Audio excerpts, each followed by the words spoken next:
Welcome to a few moments together on the Parsha. This Shabbos, we have the privilege of reading Parshas Behaaloscha.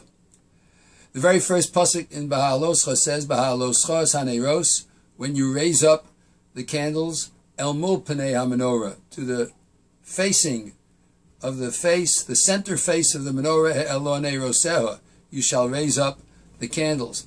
Rashi quotes immediately and focuses on the word Behaaloscha. It should say Behadlakoscha, when you lahadlik, when you light the candles. Why does it say Behaaloscha, when you raise them up? So Rashi explains, because al shem shahalav ole me'eleha, because the flame goes up. A flame doesn't go down, a flame goes up. Therefore it says Behaaloscha. And Rashi concludes by saying, when you light the flames, ad shetehei shal heves ole me'eleha, you should light it until the flame goes up by itself. In other words, don't just hold the candle to the wick and take it away, but make sure that the al shem, make it sure that it goes up, ad shetehei shal heves ole me'eleha, until the flame goes up by itself, that the flame grabs the wick, and by itself the flame will go up.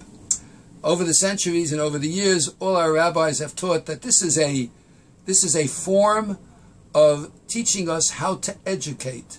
That when we teach someone, we don't just want to give information, but we want to see to it that we teach the person so well, ad shetehei shal heves ole me'eleha, until the flame goes up by itself. And as our rabbis have explained, that we have to try to make it so that the person by themselves is capable of raising their own flame. We have to educate and teach to the point where we can have them do it on their own. I'd like to offer another explanation of Behaaloscha, when you raise up the candle. The pasuk in Mishlei says, Ner Hashem nishmas Adam. The flame of Hashem is the soul of man. When Shlomo HaMelech wrote that in Perek Chaf in Mishlei, he was trying to tell us that there's a ner, there's a candle in each and every human being.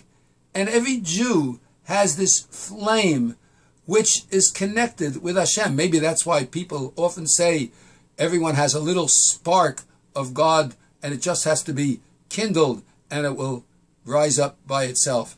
But maybe it's also telling us we want so badly to make the world a better place.